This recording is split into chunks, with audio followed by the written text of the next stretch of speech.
Welcome to Law Chat with Girja, my entrepreneur friends. I'm Girja Parka Patel, and I'm a mother, a wife, a daughter, a sister, a businesswoman, a lawyer, and an entrepreneur, just like you. I believe in the power of storytelling and mentorship through stories. Whether 6 months in or 20 years in their journey, entrepreneurs have impactful experiences to share, which are full of mistakes and full of victories.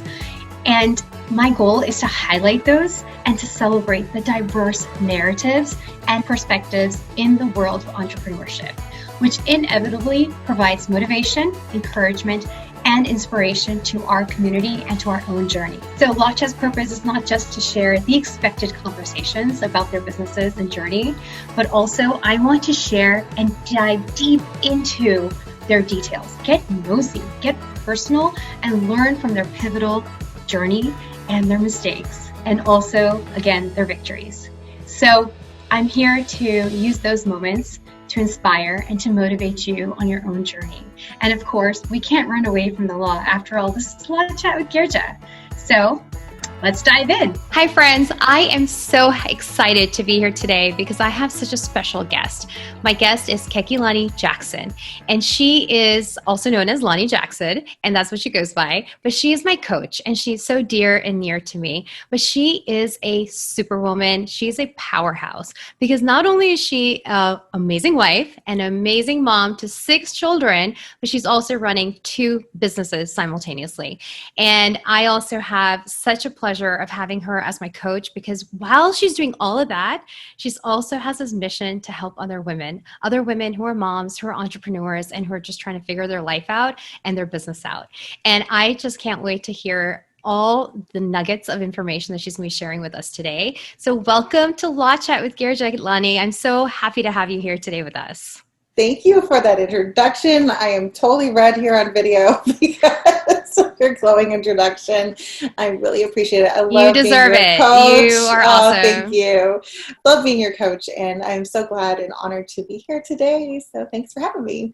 Yes. I know that you have this amazing blog called All My Good Things, and it is literally, you have awesome recipes on this blog. You have hints and like information about being a mom, how to have so many kids, but then also adoption and foster kids.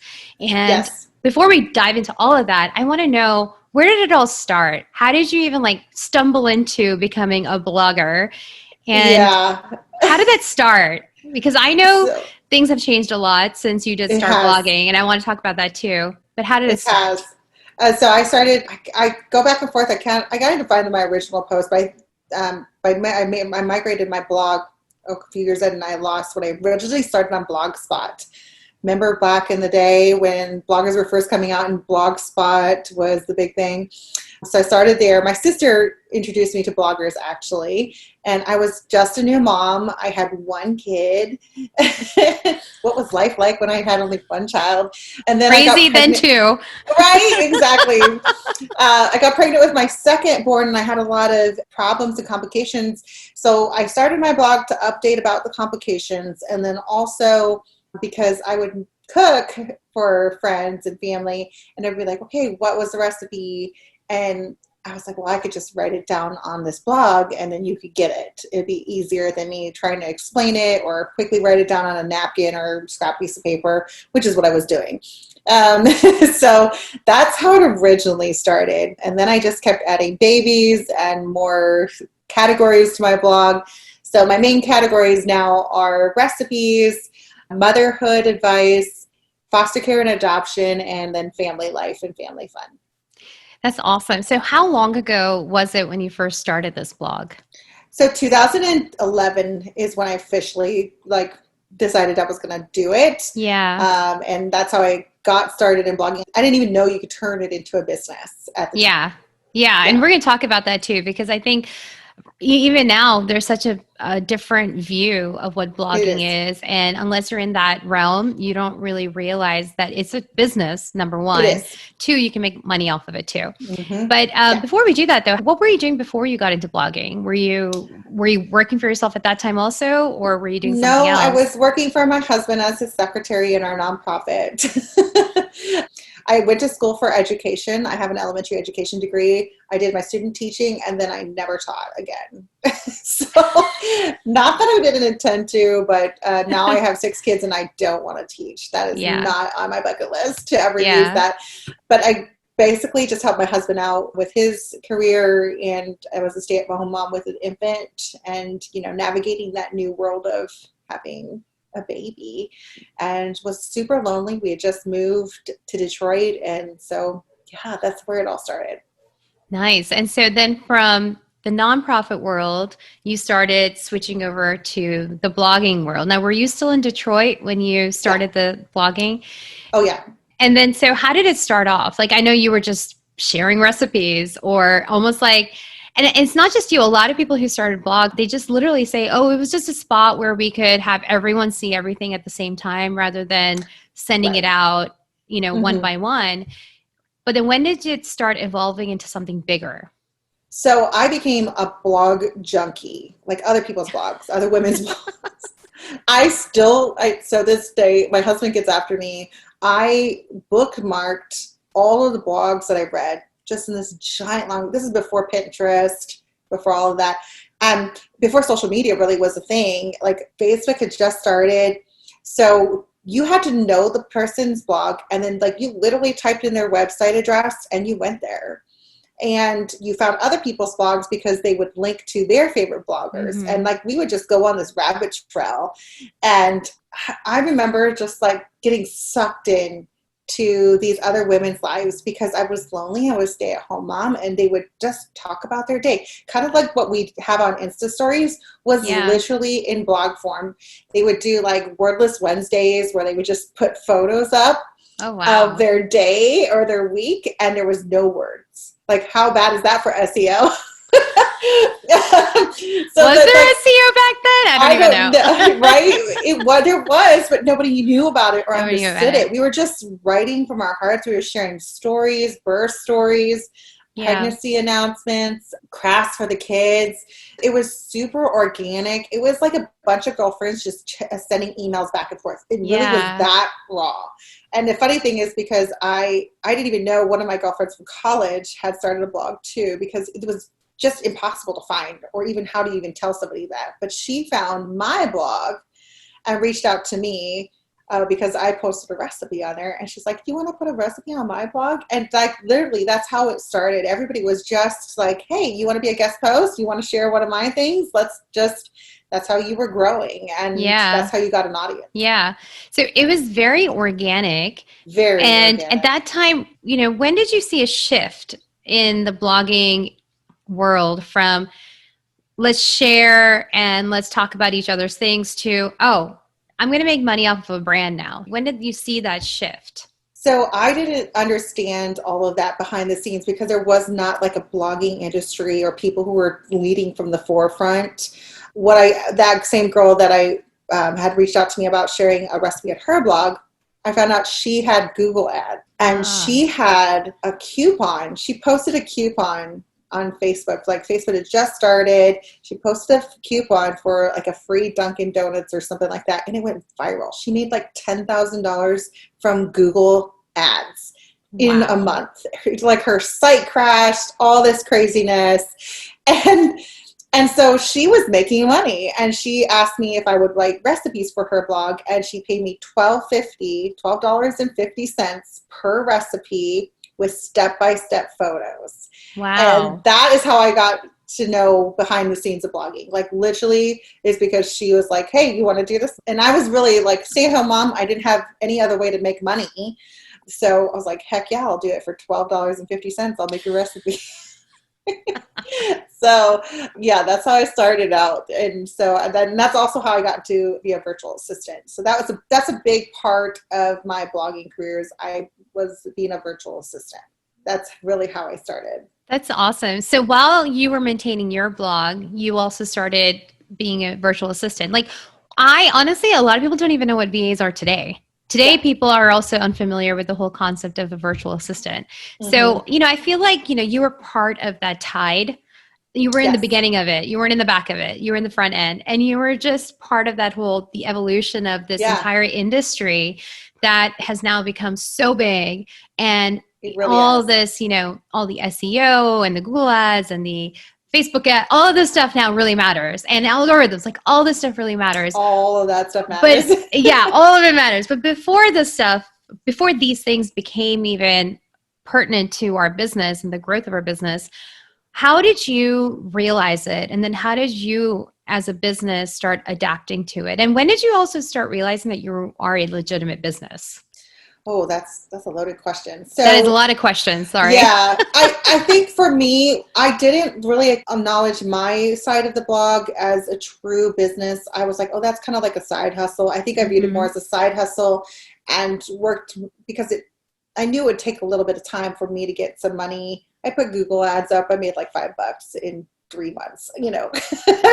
There wasn't a lot of traffic coming, but I really honed into the virtual assistant side where I could learn as I earn money. And so the bloggers that I worked for all were pretty, for the most part, very open about like how, behind the scenes. I got to read some of the first brand proposals that they had coming in, and I would help them meet all the deadlines and guidelines. The new social fabric came about, which is influencer marketing agencies that brands contract them to contract bloggers. So they're like the middleman. Mm-hmm. So that was my first exposure to really seeing okay, I saw how much she was going to make from this. Then I saw how much I was getting paid. And I was like, wait a minute. Yeah. $12.50. $12.50 needs to be reassessed. And then part of it just naturally happened. And looking back, I see a lot of my personality coming out and what I'm passionate about, which is the coaching side. When I was working with these girls, I would just brainstorm with them. We would get on a FaceTime call like this and literally just talk out ideas. And then I would be like, oh, we could do this. And here's some ideas. I just saw this happen. And this was the results. Let's create something new. And then they would be like, okay, you do it. And then I would do it for them. So that was really where I was learning and putting into action more for what my future business would be, really. And then I was also having babies at the same time. Growing my family. So it really worked out. I went really slow on my own blog. If I hadn't been a VA, I would have grown a lot more focusing on myself. But I love diving into other people's businesses and brainstorming about other people's businesses. I've always been I used to tell my sister all the time, I wish I could be paid just to brainstorm all day. And now here you go. So there's how it came to be. So that's really how it transferred from me working for somebody else to seeing what they're making and what I'm making.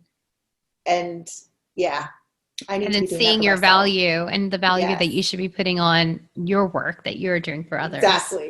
Exactly. Because it was really hard sometimes to see, okay, well, they just got, all these people raving about a recipe that I just wrote for them. Yeah. And I was like, dang it, I could have, done that on my own blog. And maybe I wouldn't have gotten the immediate $12.50, but I would have gotten the long-term traffic and more audience growth that way. So when I finally made that switch to not just be focused solely on my VA side, that's when I started to see growth. I hate to interrupt this awesome conversation, but I have to stop and talk with you about the number one thing I'm asked about by entrepreneurs: contracts. They're vital to any business relationship and to protect your business. But I also know that entrepreneurs, especially when you're starting up, money is tight. But I would never want you to compromise on a strong legal foundation. So enter yourcontractbuddy.com, a website created by me with contract templates created and drafted by me and fellow industry partners. They're ready to use and easy to plug in immediately. And they are not restricted to any specific state. So yourcontractbuddy.com is sponsoring this episode, and you and your listener can get 10% off right now with code LAWCHAT.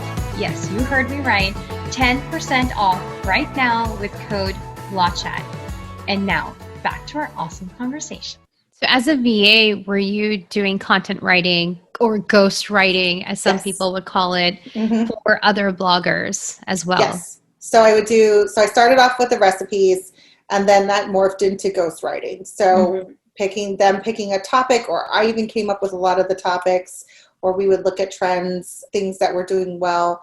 I don't know if you remember, but there was like a time where there was like the 10 things I would tell my daughter, 10 ways to, like, it was 10 something.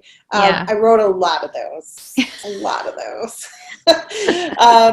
wrote those. I would write Facebook content. I made a lot of quote memes when those were a thing, when everyone would just share quotes all day, every day. Made memes, scheduled them on social media. That was my least favorite part, is scheduling on social media. So I got to design graphics, and I got to test all these theories on other people's audiences and see what would happen. And all the while just like gaining information and taking it in and not knowing it. So that's really how I followed the industry, was working behind the scenes. Right. And that almost allowed you to also be a trailblazer in creating that whole realm of another industry, like virtual assistant. And then from there going into, content writing. Because for the longest time, I feel like those specific types of businesses, like content writing, was meant for like journalist, or was meant for an author. Like you don't really think about how much you need that when you're creating a website or when you're creating content on a daily basis. Yes. And it's a whole new vernacular, and it's a different type of writing than, just like, if you're writing for, the USA Today. It's a different type of writing, and it doesn't mean it's not valuable. And I think a lot of women, as we grew in this business, we realized, hey, when we say something and we show the authenticity of it in everyday life, it's valuable. And that's when brands really started seeing, like, hey, a mom just said she used this product and now it's sold off of our shelves. What just happened? And she wasn't getting paid for it. So then they offered conversation, and it was very low. But again, people like the Pioneer Woman, who now is the Food Network and Make a Star. She started as a blogger. And I followed her back when she was writing about knocking over display stands in the gas station and laughing my butt off as a mom, and following her and just like dying over KitchenAids that she bought. And I was like, oh, if only I could win one of those KitchenAids, But that's how we grew. We just grew like that. And it was very authentic and real. I love that. So when was the mind shift where you're saying, okay, I'm not just doing this as a hobby. This is more than a hobby. And when did that mind shift happen? And when did you start owning your business? I really started in 2016 was really when that became like a really serious shift. But I think the start was in 2014 when I started writing about, our family or how I felt about something, and hearing the response from other women saying, yeah, I feel like that too. And I was like, oh, it's so nice to hear, because I wasn't letting somebody else take the credit anymore. It was my voice being heard. And sometimes when you write very personally, obviously when I was writing very personally, I couldn't write that as a ghostwriter. Under somebody else's pen name. I had to do it as my own. So very fearfully, because I didn't know what people would say, I would, like tell my husband, I'm like, I'm going to publish this, and then I might unpublish it. And he's like, you're fine, just go publish it. And so the one post that did really, really well for me that I remember significantly was, and it still drives traffic to my blog, is the first steps to becoming a foster parent or an adoptive parent. And that post has driven so much traffic because it's what I Googled when I was considering being a foster parent. I literally was like, what are the first steps? What do I do first? I have no idea, because I knew no one who was a foster parent or had adopted for foster care. Yeah. And, going into the foster care and adoption, I think while all of your business stuff is happening, meanwhile, in your personal life, you have adoption and foster care and all of these situations that are arising also. First of all, I admire you so much because you have such a big, big heart. But tell me, how did these personal experiences impact how you're running your business now? Like, how has it impacted your long run? Well, for sure, you can go back in my blog and see huge gaps of time, like huge gaps where I wouldn't do anything. I wouldn't write, and then there would be this big burst, and then I would go disappear again. So, again, looking back, we used to beat myself up like, oh, if you would only been consistent, or if you would just put your head to the ground and just paid attention or worked for yourself, you would have been so much further than what you are today. But I chose also at the same time as I was doing the blog and growing my business to grow my family in a unique way. And it was a very intense way. So I think that played a lot into my business, to learn to be graceful with myself and say, okay, well, if I can't grow it right now, I can learn. And when I'm ready to grow, I will implement. So I became a forever learner. I would stalk Facebook groups when they started coming out with blogger Facebook groups. I was like, sign me up for everyone. And literally I was a part of like, I think 150 Facebook groups. It was so bad, so bad. I mean, nobody can be a part of that many groups. But I just would stalk them and I'd be like, what is she doing? And what do they recommend? And I would just learn and learn and learn, so that when the time came when I had the space and capacity to start growing again, I had a lot of knowledge to use to put into place and practice. But when you're looking at all these different blogs or these groups and what other people are doing, did it sometimes give you that FOMO or that, oh my gosh, I need to go do this? Or, you know, when you're like, all the time. Or like imposter syndrome, or, you know, all the negative all stuff. All the time. So how did you fight that? How do you overcome it? How do you fight it? Lots of self-pity and I'm like being honest, a lot of times I would get frozen and I just wouldn't do the thing. There was a blog post that I wanted to write for years and I just wouldn't do it because I just couldn't get it perfect in my head. And I finally took one of my masterminds a couple years ago. They're like, we're not going to leave the room until you write that post. And the response I got to it was so encouraging. And it was so many other women felt like that. I think the thing is, as a mom, we do get imposter syndrome. We do feel a lot of like, well, I'm late to the game, so I might as well not play. But if we brought our kids late to a baseball game, we're like, get out there, get on the field and go do your best. But we never say that to ourselves. And we don't make it, you know, they're like, oh, sorry, we're late to the game. I guess I'll just hide back here. And if you need me, maybe call on me.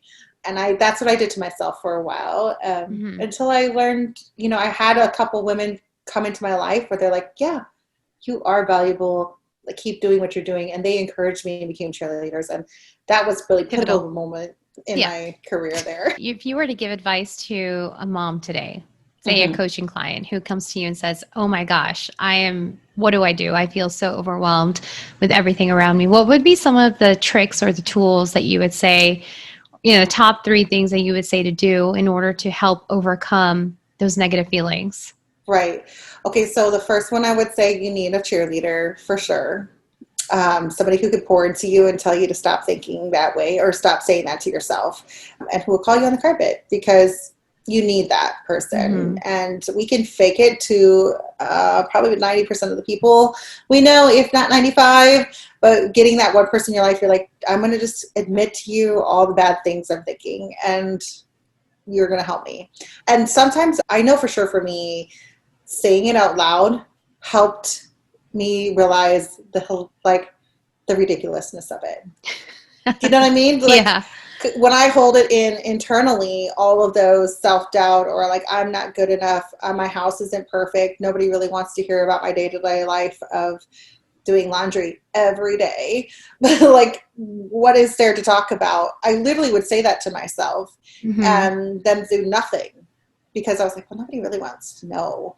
And my house I'm not an interior decorator. There's a reason why I'm not a home decor blogger. And I would just go in my head and say, well, then I'm not good enough to be out there until I get those things in order, or whatever the case might be. And when I said them out loud, I could hear like, no, people, like, I literally watch people clean their bathrooms on Instagram. Like, I do that. I'm not cleaning my bathroom, but I'm watching somebody else clean a bathroom. And I'm like, that's just crazy pants. That's how we're consuming content.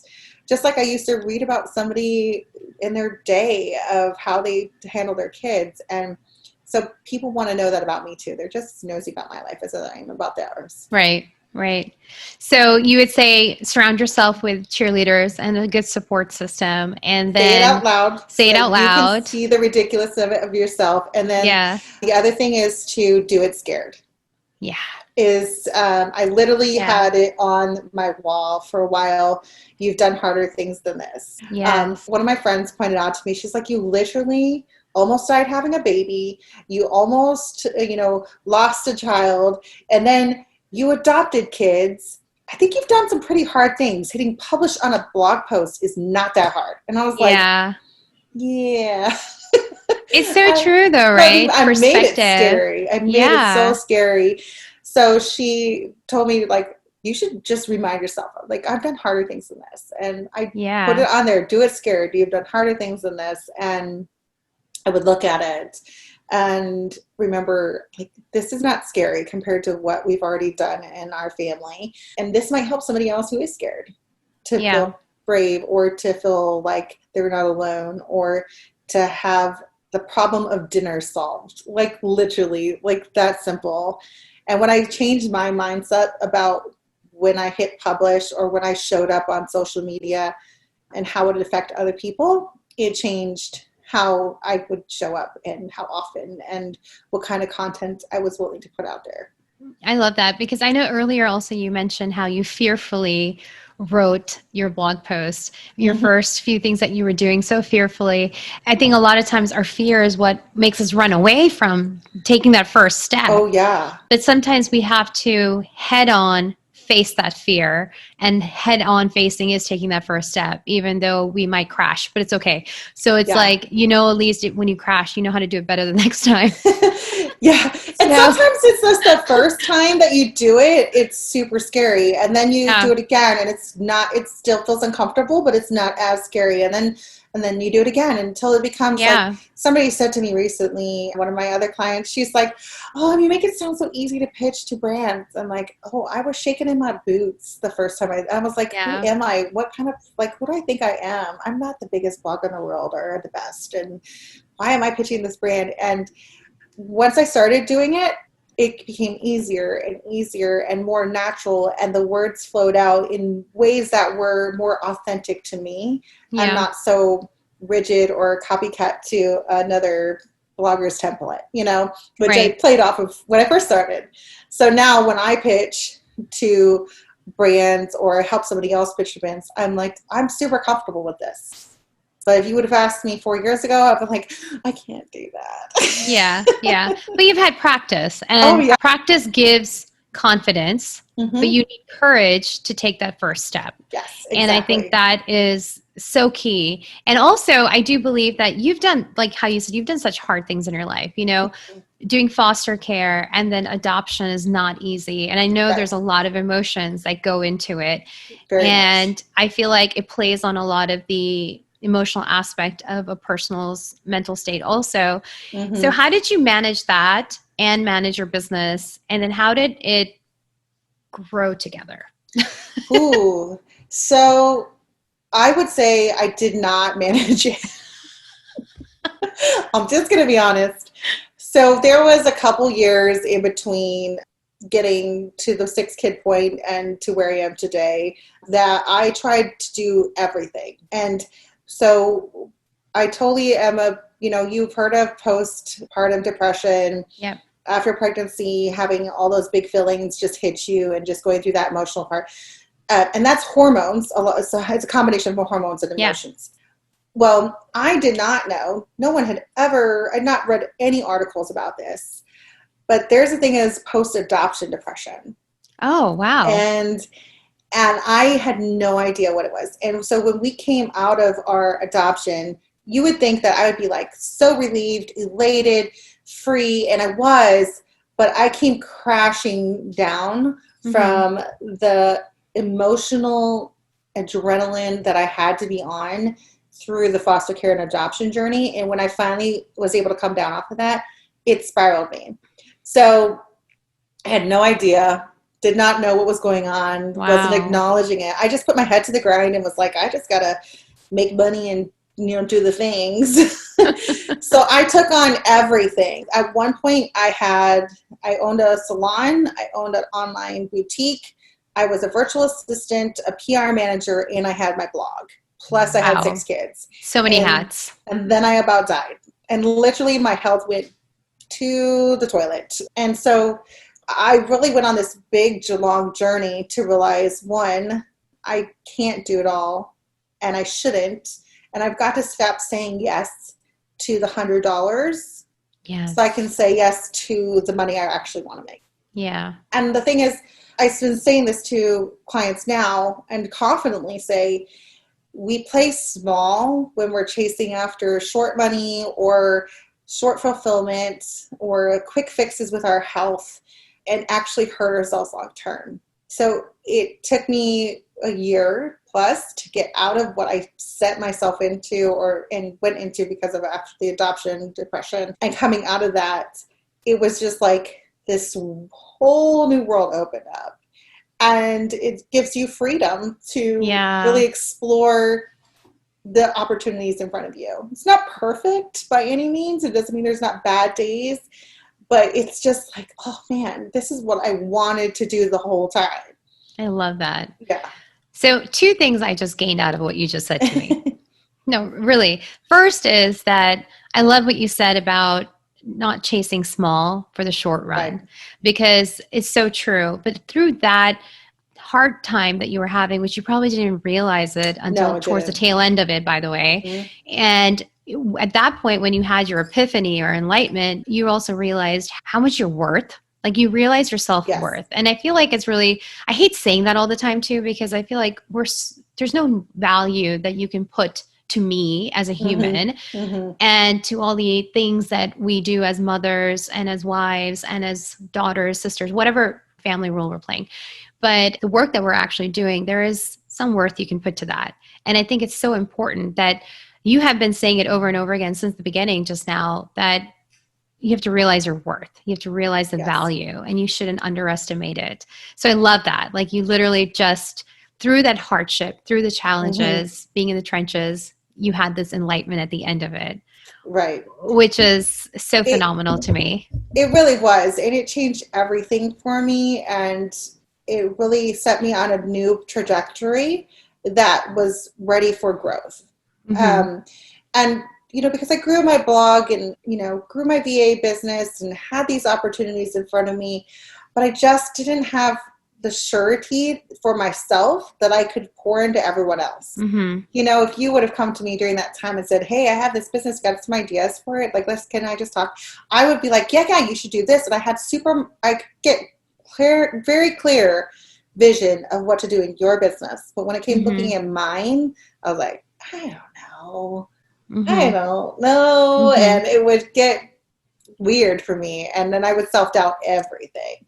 Right. So getting rid of all of the excess and going to a deep dive into what do I truly love and want my business to be. And when I come back to it, it's the reason why I started reading blogs in the first place. And it goes for both my blog and my coaching business. I love getting that feeling of talking to another mom and seeing her go through something hard or something that doesn't make sense, finding a solution and being like, oh my God, I was just brilliant. And like that lights me up every time, whether we're talking about motherhood and potty training our kids, or we're getting a breakthrough in our business. Right. And things like owning a salon or a boutique or being a PR manager and even a virtual assistant didn't fulfill that. Mm-hmm. So when I got clear on the true why of what lights me up and what I want to be when I grow up, and that is someone who can support other women and be there when that room lights up and their face lights up and they're like, oh yeah, this is a win, whether it's in motherhood or in business. So I feel like you have very organically grown and evolved, very organic. It's almost like you experimented, you tried, you tested, mm-hmm. and it just kind of bumped you into the next level of whatever you were doing. But I know that now you have a very special niche. And so how did you organically grow into this? And I know we've kind of touched on it right now a little bit, mm-hmm. but what were some of the steps and what was the mindset or the shifts that you had to take in order to get into this space? So the journey that started on was literally I sent a Facebook message to someone and they responded.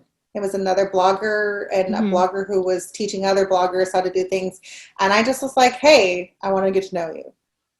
And it was like just this casual conversation, and it started a new relationship where when I started talking to her and these new people that I was meeting in a new circle of friends and business peers, that I realized I know a lot of stuff.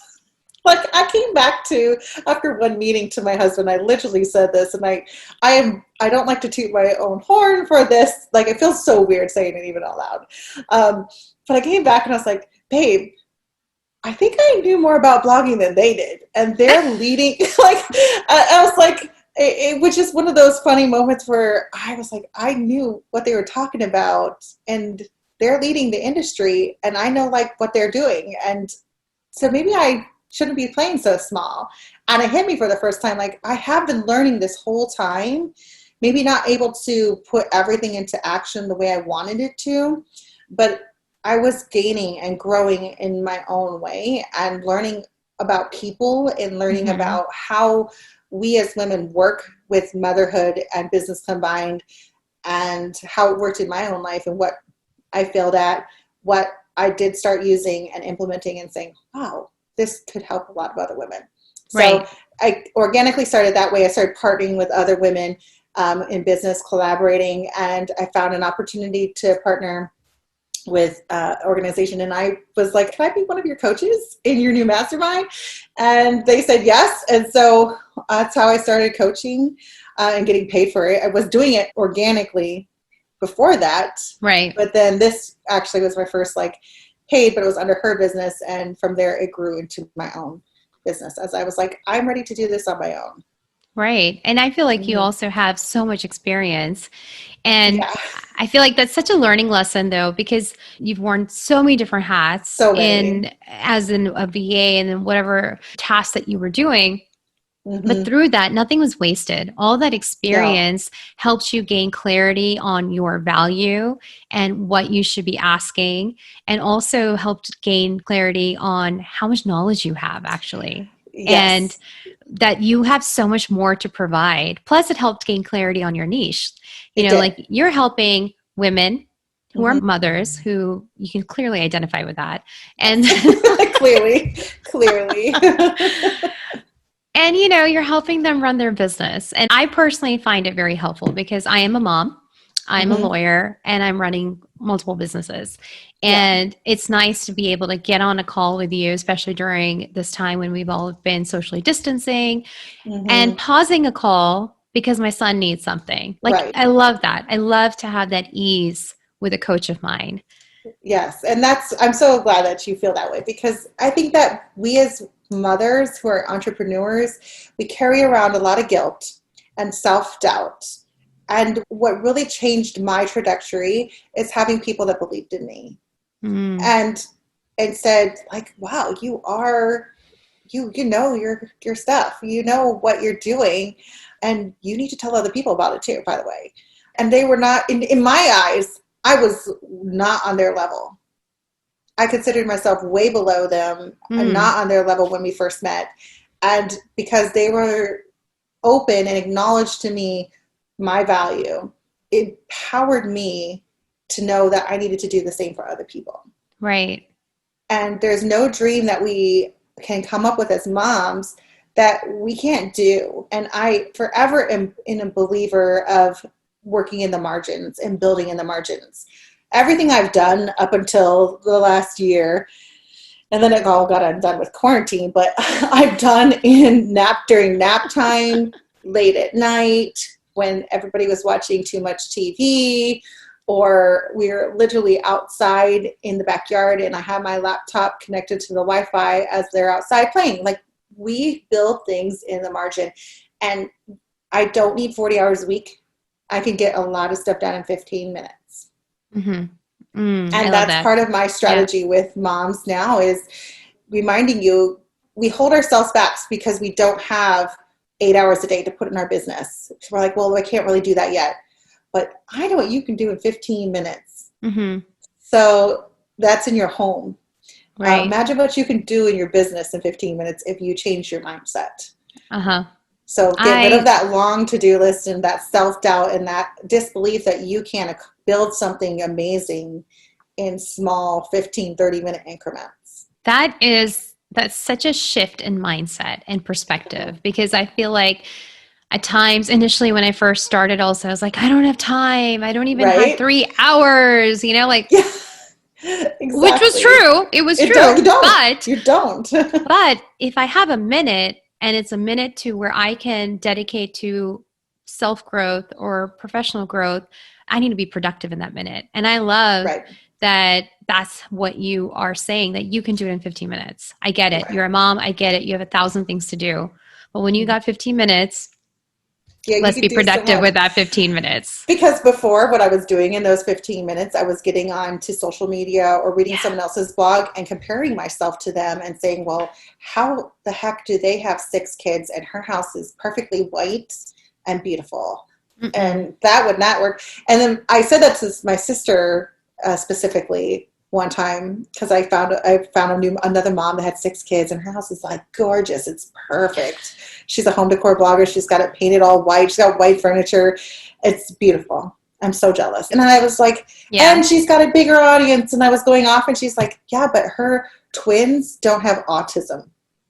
Yeah. And her son doesn't have anxiety. And she's like, you don't know if she has a full-time nanny and her parents live next door and all these things. And I'm sitting here comparing my home and my business to hers when I don't know the behind the scenes. And she may have the same number of kids, but my children are different.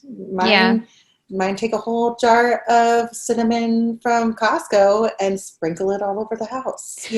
Like literally that was happening that week. So if you've ever tried to vacuum up or clean up cinnamon, it's the hardest thing in the world because you can't really vacuum it. You can't really sweep it. You can't mop it.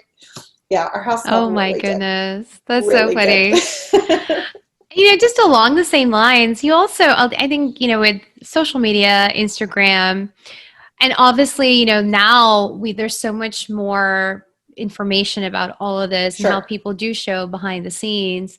Mm-hmm. But, even with the White House, I'm pretty sure she staged a lot of it too. Oh, yeah. And so, and just like her and like anybody else, right? There's a lot of staging going on. I mean, it's not what it looks like. And I think it's so nice now that people are starting to show the behind the scenes, are showing the challenges and the hardships, and also are showing up as moms, especially during quarantine time. Like even in the legal world, people are showing up as parents because they have to, not just a mom, but like a dad even. Like when you got to do it, you got to do it. And when you have kids at home, I agree. There's no other choice. And you have to do it. I think really this year is going to shift our industry to a new level of authenticity. If I could predict something for next year, it's if you are not showing your authenticity or full on entertaining, because that's the reels and the TikTok side is, to me, that's just entertainment. Yeah. Which we're becoming comedians and, actors, singers, like all kinds of things, which is cool. But again, short clips of reality. So the ones that I see taking off are the ones that say, like, this is the outfit I've been wearing for 7 days. and that's okay, or whatever. But even in, like you said, like it could be a lawyer being more authentic and not just the professionalism, but it's also the whole package that really comes out and relates to people. Mm-hmm. That's why people love reality TV. That's not going away. The Bachelorette came back on and everybody went nuts. Yeah. And I mean, like, it's just one of those silly things, but there's a reason why people watch it. Mm-hmm. Mm-hmm. And even that is just clipped together. Yeah. Yeah. So, and that's also not reality as much as they say it's reality. Yeah.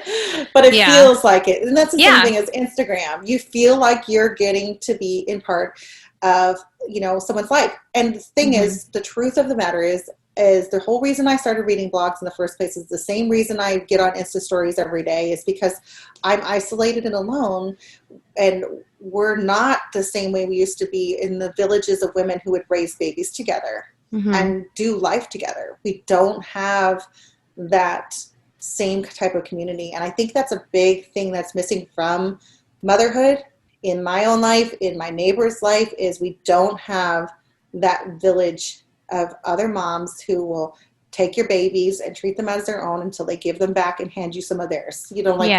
We just don't have it. We're too judgmental, or we feel insecure about it, or we haven't met that person. Yeah. Yeah. I agree with you. We're too much into ourselves at times. Like, I feel like even during the quarantine time right now, we've been so blessed because we've actually gotten to know our neighbors a lot better than we ever had before. And it's so sad because we should have known them that way in the beginning only. But you're so busy. We're so busy. Doing life and doing the next thing. And, again, I think it was pronounced to me a little bit more because I do have 6 kids. Like, somebody said to me the other day, she's like, you should just find a mom who will exchange babysitting with you. And I was like, wait a minute. They probably have 2 kids and I have 6 kids. Somebody's getting the bad end of the deal here. And so, I often would isolate myself because I was like, well, then I can't relate because then I have too many kids, or it's this weird story. And you tell yourself these things that are not true, and then that isolates you even further. So again, my hope is that if somebody comes and finds me online, or they meet me as a coach, or I help them in some other capacity, that they would be able to find that hope and encouragement of, I am valuable, and so not what I think about myself in the head. Yeah, exactly. That's the thing. It's like, I'm worth being a part of the club, whatever that club is that we feel like we're not a part of. I'm worth joining in and being a part of it. I love that. I love that your journey also is such a testament to that phrase, because you truly have found it for yourself and you keep finding it. And then you're also helping other women to find it as well, and to keep reminding yourself, because it's not one time you find it, it'll happen again. It keeps popping up in different ways. It's just clothed differently. And I feel like it's so important to keep having that reminder. And I love that. So going to that though, reminders, when you are in the trenches and when you're just like, oh man, like the world has just collapsed almost, or so it feels, what's your anchor? What lifts you back up? Well, my husband is my number one anchor. I will say that. I am very blessed to have my best friend and my biggest cheerleader be my husband. So if I am self-doubting, he lets me self-doubt and then reminds me of all the things. He'll go through the list. And the second thing is to go back to the mantras that I have created for myself over the years. One is that I know a ton of crap. I love that. It's the best. And the other thing is the do it scared, and you've done harder things than this. And going back to those phrases that pivoted me to the next step, whether it's to hit a blog post and hit publish, or to say, I know enough to help another woman and coach her and get paid for it, or to say, I can handle taking on 3 kids when we went to adopt 1. Those kinds of things. What were the mantras and the statements I had that kind of became epiphany moments and turning points to me? I'm a big believer in mantras and quotes that are powerful, because if we repeat them up to ourselves and we open up, it's like a mind shift. Right. It's like changing it from I can be brave to I am brave. Yes. Yes. I did this with my son, who experiences a lot of anxiety around adults in school, especially. And so we wrote a mantra for him, and we wrote, I am strong, I am brave, I am smart, I have lots of words to say, and I have a strong voice. Like we said, and I made him write it over and over and over again, and he hated me for it. But it changed his trajectory because he was viewing that, I made him read it out loud. I made him write it. I made him like tell somebody else. I made him tell his sister, his brother. And it was to help him the same way I do to myself, to change our viewpoint of our own internal words that we say to ourselves, like, I'm stupid, or I haven't done the work to be here, or I'm not as good as the other person next to me. My ears hurt when I hear like stuff like that. But we say those without. We do without even thinking. Loud, but we do. We don't internally. Yeah, I think that's so empowering to know that we can say those things to ourselves and to keep reminding ourselves, because I think it's so important to have an anchor. And when your anchors are solid, you're able to get up over and over again, even when you fall down. So this is Law Chat. And I need to have some legal chit chat going on with you too. So tell me, earlier you were talking about writing for other, people and for other blogs. Yes. Did you at that time ever encounter some legal issues where you're like, oh gosh, I wish I knew this beforehand? Yeah, I do. A lot of it was just ignorance. I didn't have a contract for my first VA job. So it was just all like, yeah, sure, we can do that. Or, hey, yeah, that works for me. So not having that certainty of what expectations were caused a lot of problems. Yeah. One on when I would get paid. So I had to chase, like I would feel bad because she was like, oh, okay, I'll pay you once a month. And I would feel terrible because I would send her an invoice, like send her amount of what I did, the work I did. And she's like, okay.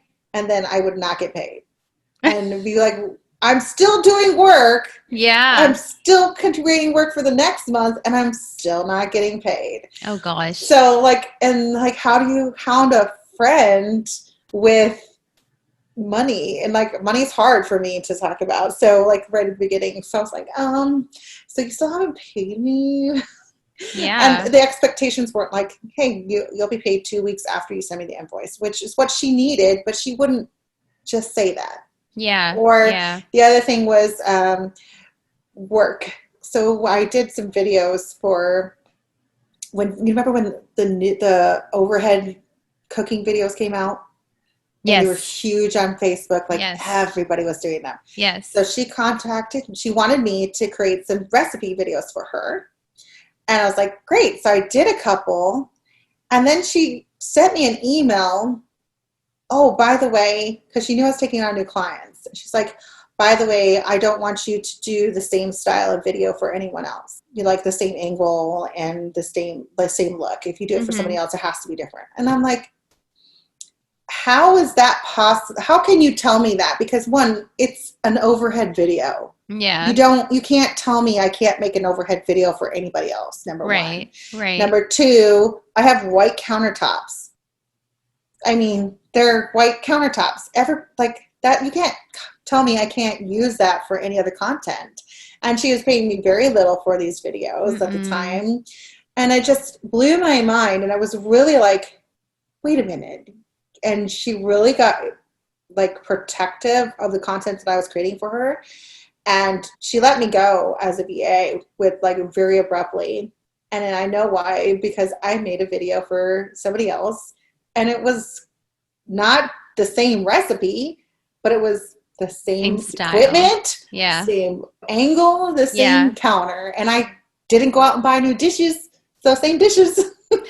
And so, if she wanted that, then she would have needed to up my price and give me more money. But you can't copyright kind of thing or have exclusivity to an angle of a camera.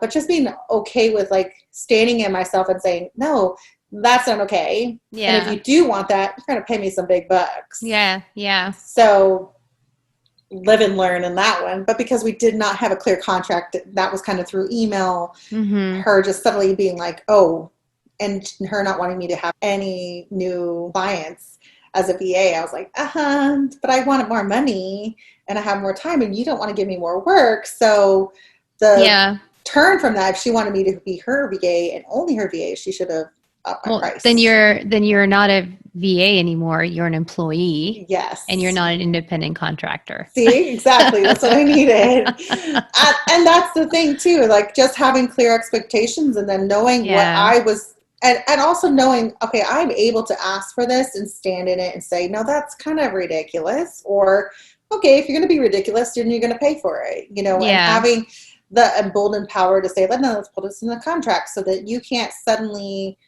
you know, accuse me of something that we never agreed upon in the first place. Right, right. I think contracts are so important. I think a lot of people hesitate. You know, money is a scary topic, whether It you're sure asking is. for it, whether you're trying to figure your own finances out. It's a scary Yeah. topic. People don't like it. But contracts are also a scary topic because sometimes people think so negatively about it, where they feel like, oh, well, we're saying that we don't trust the other party. Well, yeah, okay.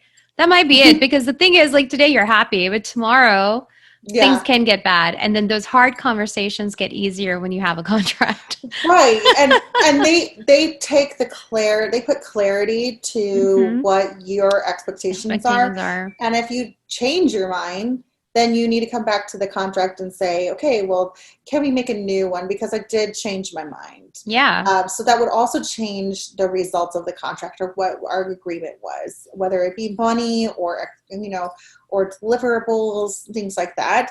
I definitely have learned my lesson the hard way on that, both with brands, but especially with working for other people. And then the thing is, I can't read their minds.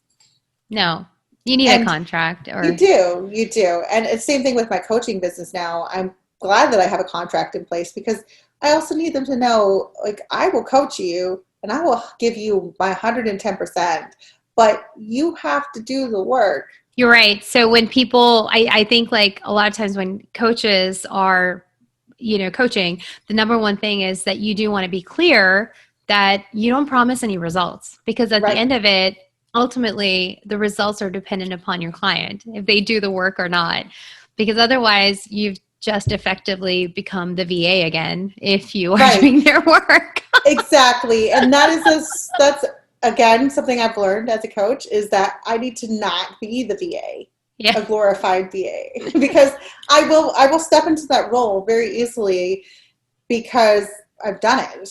And I'm sometimes like, oh man, I could just do this and get it done, get it off your plate.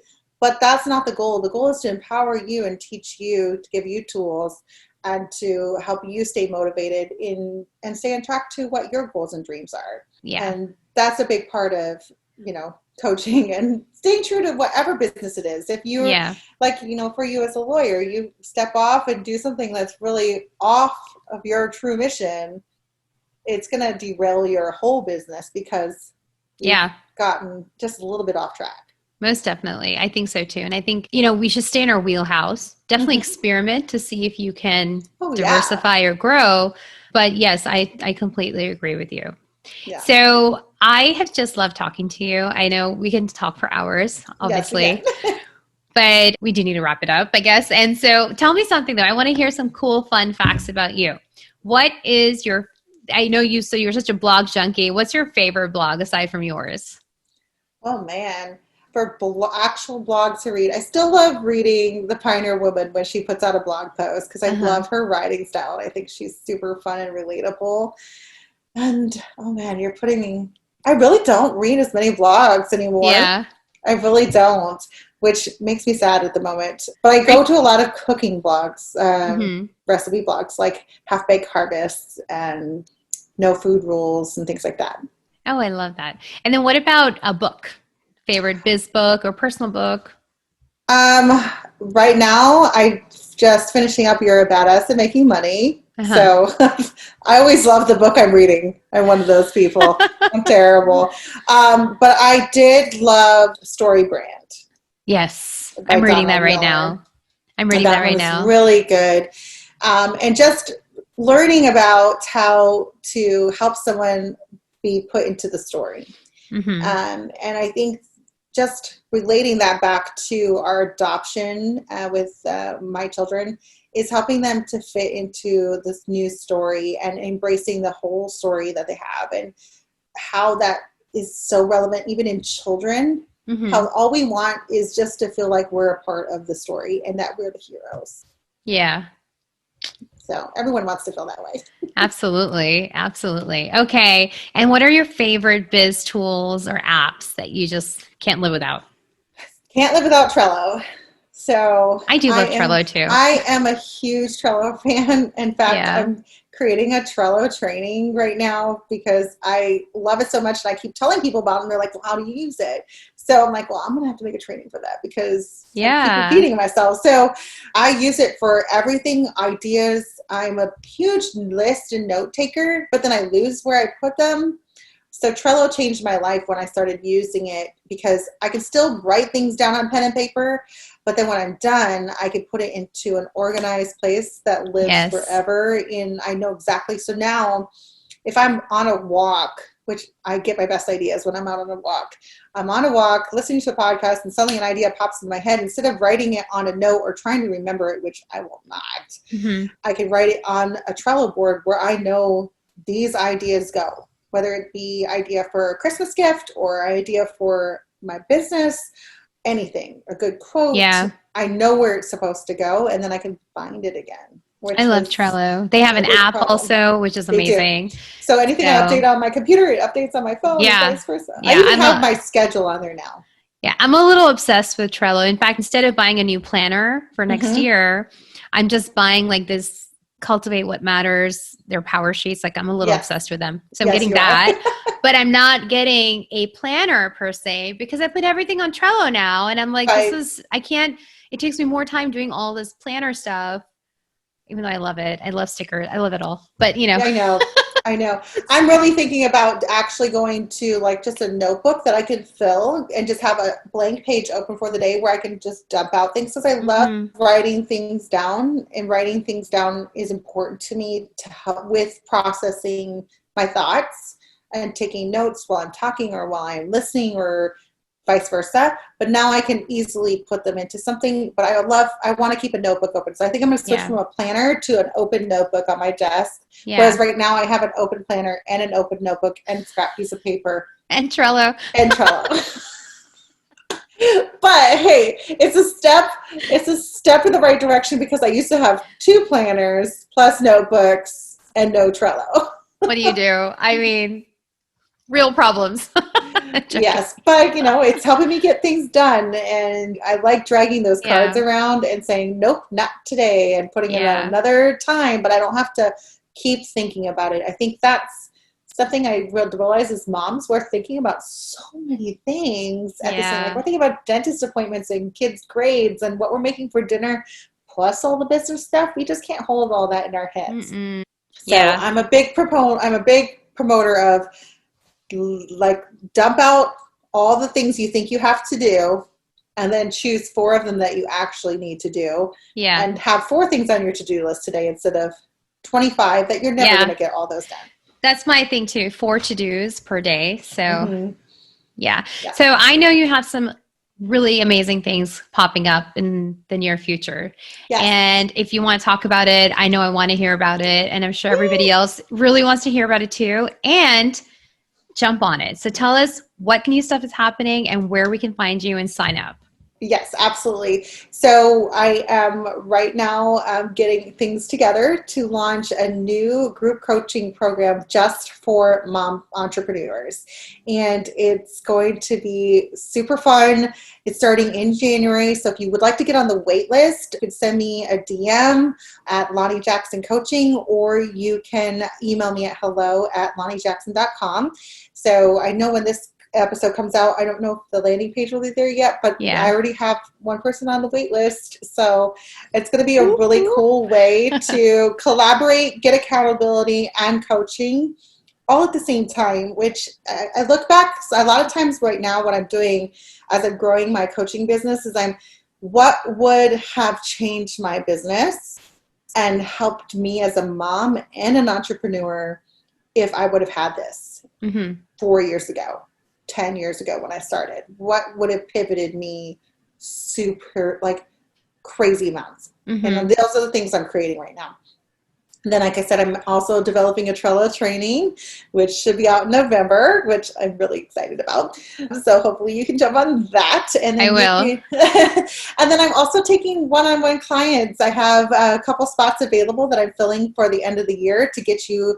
It's really to get started for 2021. So if you've ended 2020 and you felt like, it was a hard year, but now I'm ready to get myself like really on track and really focused in. You can jump on coaching and, hopefully I get a good endorsement from you. Absolutely. I was just about to say something when you were going to finish. But I'm taking on a couple of new one-on-one clients as well. Yeah. And so I'd love to, I always offer an opportunity for you and I to jump on a call and see if we jive together, bring your biggest pain point to me and say, this is where I'm stuck. And I love that challenge and I love being brilliant with you. So get on a free call. You can always jump on a free discovery call anytime for a quick chat about your biggest pain point. So if you have that, you can always email me, go to my website. You can book it directly on my website, LaniJackson.com. And I would love to. I'm going to have all of these links and the way to contact you in the show notes. And again, if anybody misses that, you can DM me and I'll forward you the information as well.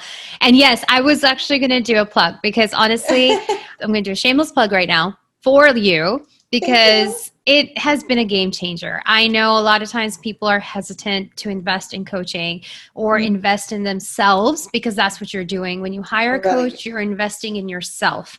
And when you hire other aspects of your business, you're investing in your business. It's not just throwing away money. And at times when you do feel lost or when you feel you need more clarity, it just really helps having that conversation with somebody you trust, somebody who understands your business or understands the industry that you're in, and also understands where you're coming from. I feel like you have been very instrumental in helping me also achieve all my big dreams that I have and all the things that I keep throwing out there, like, oh, I'm going to do this, I'm going to do this, I'm going to do that. And it's really helpful to have you on my team. It's really helpful to have you by my side because it's helped me push forward. It's also given me you can do it. Don't think too much about it. I mean, like when I started Your Contract Buddy, I was like thinking, oh yeah, I'll do that next year. And then next year comes, oh, I'll do that next year. Right. And you were like, you're not going to speak at this conference unless you get this up. Yeah. And I'm like, okay. You kind of stared at me when I said that. And then I brought it up. I know. I'm like, I don't know how I'm going to do this, but I'm going to do this. And then, but just, it's really nice. And it truly is a game changer. And, I do encourage anybody to just see if it's a good fit. Get on your brain bursts because those are awesome. And thank you.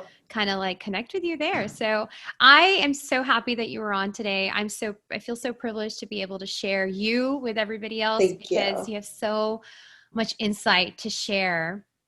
And I know that you really taught us about value and self-worth today and also about just the evolution and that organic evolution of your business and your professional development. And I think you're such a prime example of that. So thank you for being on the show today. Thank you for having me. Appreciate it. Oh man, I feel so blessed to be a part of it and to be just the fact that when I think about it, I'm like, I'm coaching Gearjad. This is like way cool. So you're sweet. No, I really do. And I'm really proud of like all the things that you've created this year and how you pivoted and just made things happen. I'm like, seriously, you blew me out of the water with Your Contract Buddy, and I keep promoting it to everybody. And I'm like, anytime anybody says I need a contract, I'm like, you need to go. Let me just tell you where to go. Because again, I know the value of having a clear contract that gives you, it empowers you. It empowers you to do what you do best. And it gives you peace of mind, which is very important. So Exactly. So thank you for having me on here and letting me share my story. Thank you so much for joining Law Chat with Gearjad. I love these kind of stories and conversations where we can be real, honest, and open, and having fun at the same time. I hope you are inspired and motivated to keep doing the amazing work you are doing. If this is something that gave you all those feels and then some, truly motivated and inspired for you, you can show your love in all or one of these ways. Be sure to give this video a thumbs up, subscribe, and share this video with your community and tell them about it or share with somebody that can benefit from it. I look forward to seeing you next time on another episode of Law Chat, and until then, keep moving forward. Bye.